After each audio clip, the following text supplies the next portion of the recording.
murderer. The Carey treatment begins in 40 minutes. Before that, on BBC One, highlights of day one of the third test with Richie Benaud.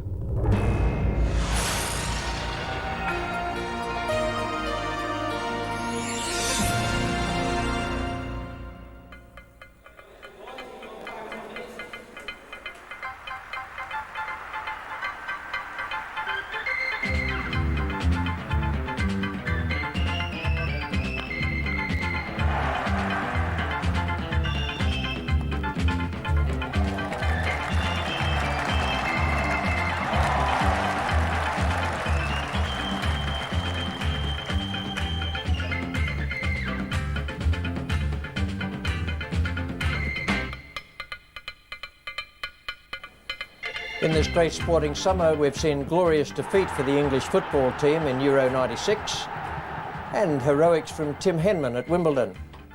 Can England's cricketers maintain that sporting feel-good factor by clinching their first Test series win since 1994? That was when New Zealand were the visitors. Welcome to Trent Bridge for this Cornhill Test match, the third of the series between England and India. And a big opportunity here for a revitalised India, who came so close to winning down at Lord's. They might have got through in the last afternoon to square the series. Well, very important will be the pitch on which the two teams play. And here's Tony Lewis now for the toss with the two captains.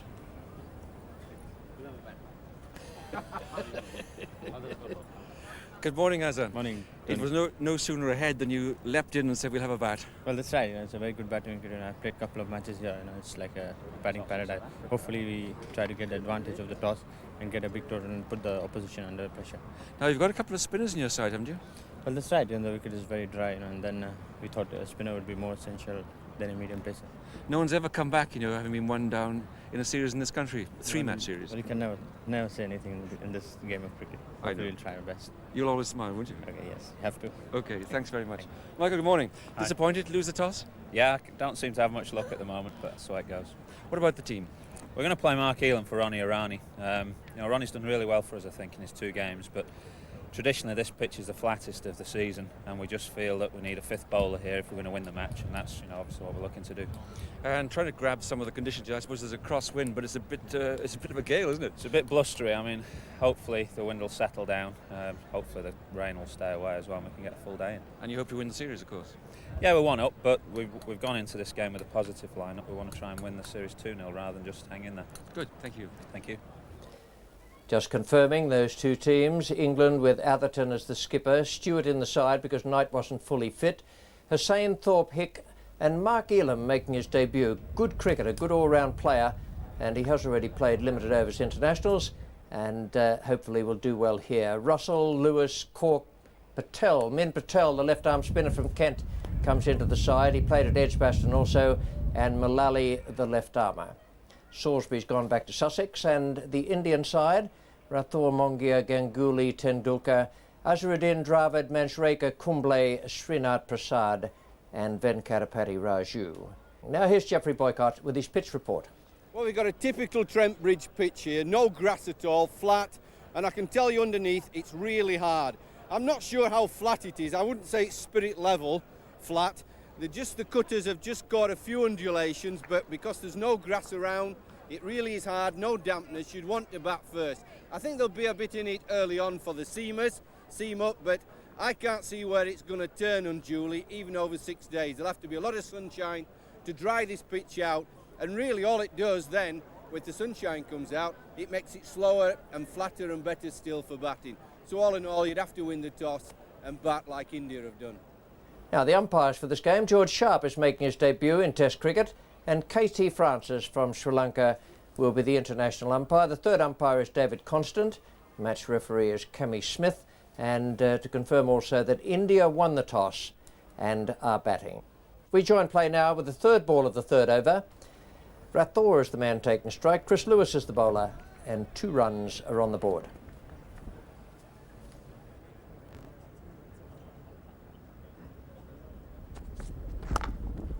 A stroke. Although there's been quite a bit of rain here, the outfield is fast enough, but there's been enough moisture on to allow Cork to get round.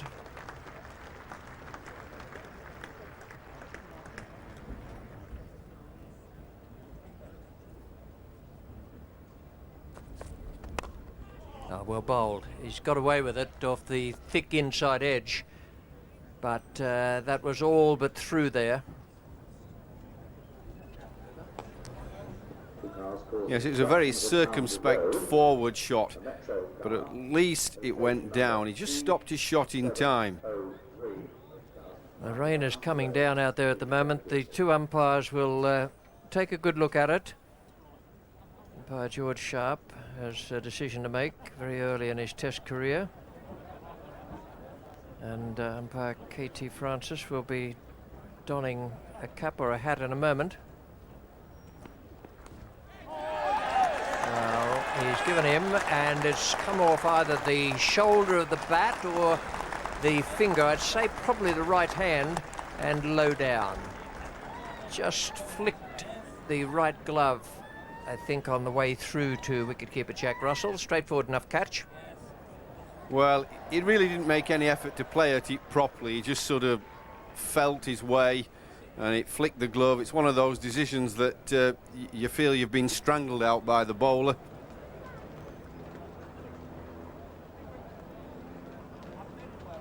But it was quite clear from the close-up replays that that ball in fact did come off the right hand. Umpires George Sharp on the right of your picture, and Kandaya Thurugnana Sampanda Pillai Francis on the left of your picture. One wicket down so far, the wicket of Vikram Rathore.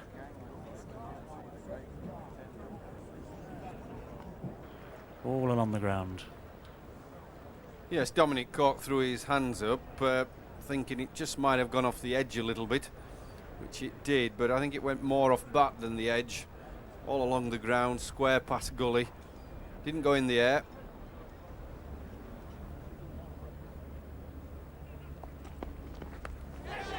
Just over Jack Russell. That was the same sort of delivery that was good enough for Vikram Rathore at the start of the innings. Mongia couldn't keep control of this one. The batsman had to sort of get up high to try and defend it, and to defend it in an area that's awkward. It's right up there. It would have hit him in the heart, under the armpit.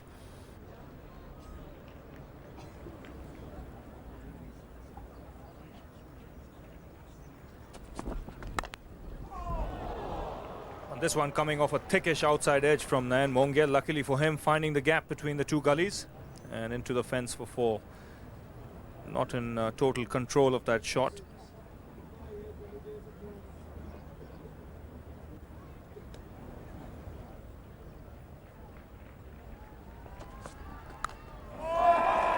It's out.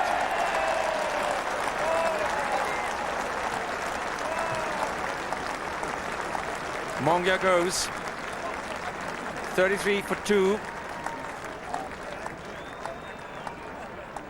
And that's how the team job works at slip. Goes to Hick at second slip, and Jack Russell says thank you very much. Yes, just what India didn't need. He was lucky the previous shot. He got it along the ground in the gap between the two gullies.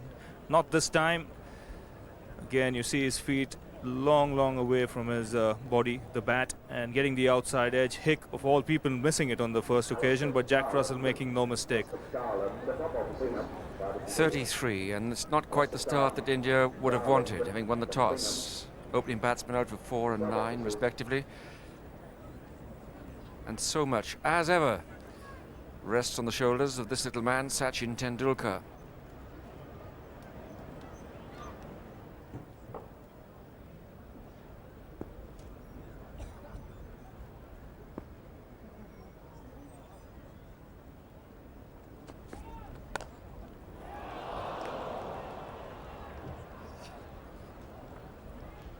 Sighs of disappointment from the crowd as the ball went through Atherton in the gully. Let's have one more look at this, because certainly the ball was played uppishly towards Atherton in the gully, and that looks like a drop. Definitely was, and no wonder Michael Atherton was disappointed.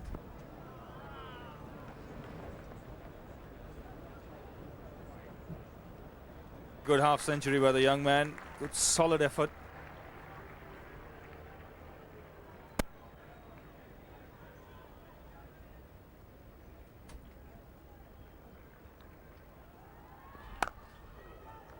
No need to chase that. Contrast in styles there, not just because one's left and the other right-handed.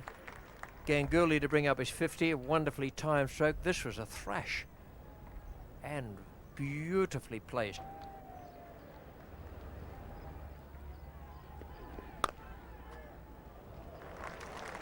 So is that. That's 3 high-class strokes in the last 10 balls. Just a wonderful treat for the people here at the ground at Trent Bridge.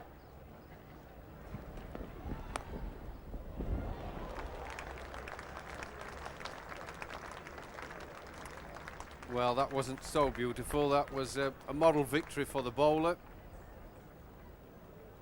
Slightly thickish outside edge.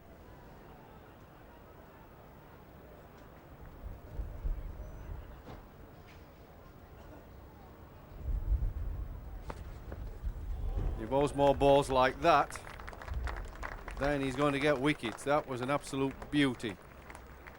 And that's what they want to see. That's a cracker, isn't it? Made him play just outside off stump, went through at a nice zippy pace and moved off the seam.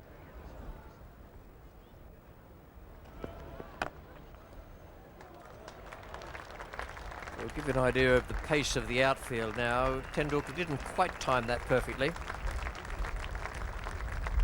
That's an indication the outfield is quickened up after the overnight rain and the showers we had this morning.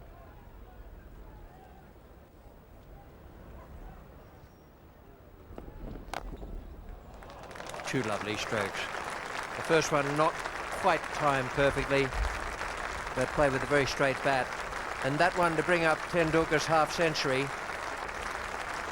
A glorious drive through extra cover. Beautiful shot again.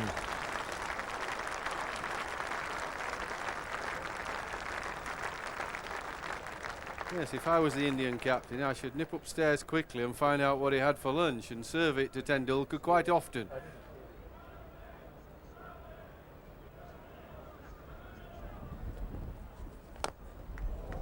Could have been caught, but I don't think it brushed his fingertips. It was a fierce drive from Ganguly. Well, those 200s he got, one at Lord's and one at Hampshire, giving him a tremendous amount of confidence.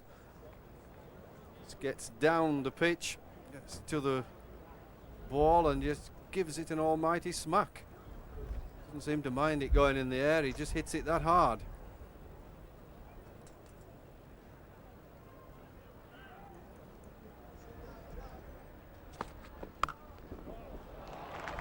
Well, I said he's found his range since lunch, and I think anything the England bowlers give him, he's just going to clonk it like this.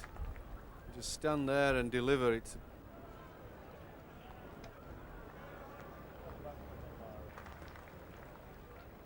Bravely gave it some air, but the footwork was perfect.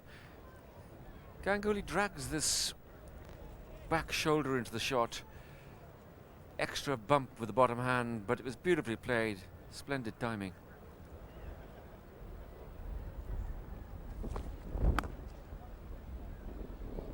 There's a man back there. Much more defensive field arrangement at this particular stage. But the 150 comes up for the loss of 2 wickets. That's Graham Hick, the fielder.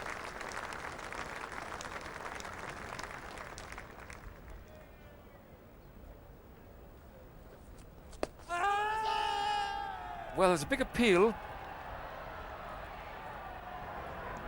No, says Mr. Francis, the umpire from Sri Lanka. One more look at the appeal. The ball going with the arm down the leg side. Tendulkar trying to turn the ball. And there you see it clearly missing the bat.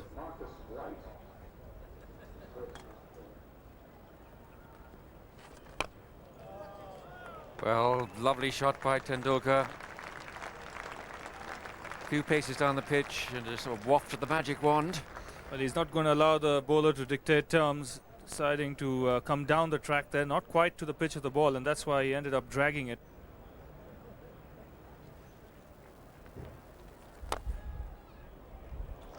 Brilliant fielding. That's the best of England's fielding today.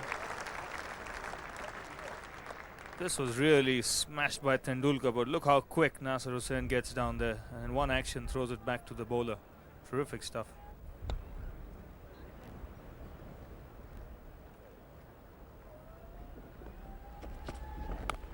Oh, well bowled again by Lewis, and the outside edge, agony for the bowler. And another slice of luck for Tendulkar.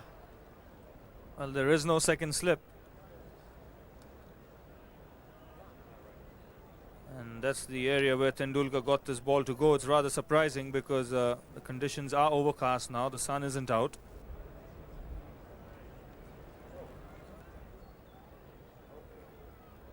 Added up to the close of play, 287 for 2 it remained. Rathore out for 4, Mongia for 9, Ganguly 136 and Tendulkar 123, 15 extras.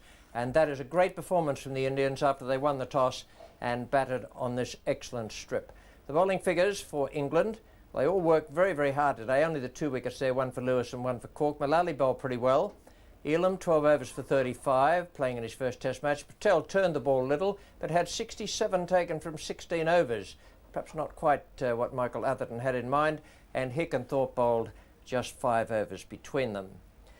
So during the course of that innings where Ganguly made a century, he joined a very, very select group. There's Bill Ponsford, Doug Walters, Alvin Kalicharan, Mohammad Azharuddin, Greg Blewett, and now Sourav Ganguly, who've made a century in each of their first 2 test matches. And just as a side issue, Kalicharan, Azharuddin and Ganguly are the only ones to do it in consecutive innings. A very, very good performance. And I spoke to both of them after the game and put it to the senior man, Sachin Tendulkar, that although this century was a very good one, it wasn't quite of the quality of 1 or 2 others he's made. Yeah, it's always good to get 100. I mean, I wasn't very happy with the way I played initially, but after lunch time till the tea time, I thought I batted well. But later half of the game again, I had lost some concentration, so I'll try and make it up tomorrow. What about when he smashed that 6 in the last over? I didn't see you going down to say, now hang on, son. No, this time I had decided not to go for a big one, and it's every day is not Sunday. Sourav, nice work from you. Lovely innings once again. Balance and timing seem to be the 2 things that were outstanding again today. Is this something that you feel when you're out there, that you reckon you've got the bowlers under control? No, it's not exactly like that. I just want to keep on concentrating every ball because I think Mullally again bowled very well, and especially on this wicket which was slow, and these English bowlers bowled well. So at no point of time I thought I had them under control, but I just wanted to keep on playing. Concentration seemed great once again. What are you doing out there with your own personal concentration? Are you saying anything to yourself each ball? Yeah, I just kept on telling myself just to be there, just wait, and runs will come automatically. Sachin, in the Edgbaston test you went out and made 100 for the pride and for the team to get them back up. Now this one, are you looking really seriously at a win here on a pitch that's fairly flat? Yeah, of course. I mean, if we set a big total in the first innings, it'll be very difficult for them to chase those runs, and we can put them under pressure. And 2 spinners in the side? Very much. I think it's going to take turn on 3rd or 4th day. Yeah, when you were trying to decide on which spinner, Narendra Hivani, a chance to get in? We thought about him at one moment, but again we thought if we want to bat first, we have to have more batsmen, and the spinners certainly are going to utilize when they have to bowl in the 4th innings. What about the spin today? Min Patel getting many offline? Yeah, he bowled all right. I mean, being first day of the match, there wasn't enough help for him, but I'm sure later half of the game is going to be different. So you've joined a very select band now of players who've made centuries in each of their first 2 test matches, and you're only one of 3 to do it in consecutive innings. That's Kalicharan, Azharuddin, and now Ganguly. How does that feel? Well, it's a nice feeling. I just want to keep on with it if I can. Very nice, and thank you both very much for coming up and beautifully played. It was a real thrill to watch you. Thank you. Thank you very much. 2 fine young cricketers there, and Tendulkar right back to form and turning in an excellent performance, and so too Ganguly. And here, with their ideas on the game and the way it might shape up, Geoffrey Boycott and Ravi Shastri. So now then, Geoffrey, 287 for 2. Am I seeing correct or hearing correct, or have I seen correct? I'm afraid you have. It was all India after those 2 first wickets went down. How very surprising. It's a shame, isn't it? Really? But what do you think of Ganguly? Outstanding. And Tendulkar. Tendulkar struggled with his timing initially, but later on he I can't believe the difference between Tendulkar before lunch, when he scratched around, and Tendulkar after lunch was the world-class player we know. And Ganguly just played as well as he did at Lord's. He's going to have a fine test match career. I can't see any other. He's got lovely footwork, good composure, great concentration. He just seems to enjoy it as well and love it. Nothing phases him. I think he'll do well. What worries me as an England supporter is, how many are you going to get? Are we going to get you out? Well, I think if India bat the whole day tomorrow and give them about half an hour, I think they will. So don't be surprised. Again, I'm telling you now. And if they bat to say till about half an hour after tea and get a total of around 500, well, who knows? You know, Kumble and Raju, 2 spinners playing. England will get 700. Ooh, let's see. Geoffrey Boycott and Ravi Shastri, roles reversed to a certain extent there in the first day of this test match at Trent Bridge. Not a great day for England, with Tim Henman out of the tournament down at Wimbledon, and the England bowlers not doing quite as well here. More days to follow, but the pitch is still good, and we'll be with you tomorrow, the second day of this Cornhill test match, on BBC One at 10:55 a.m. For the moment, from Trent Bridge, it's goodbye.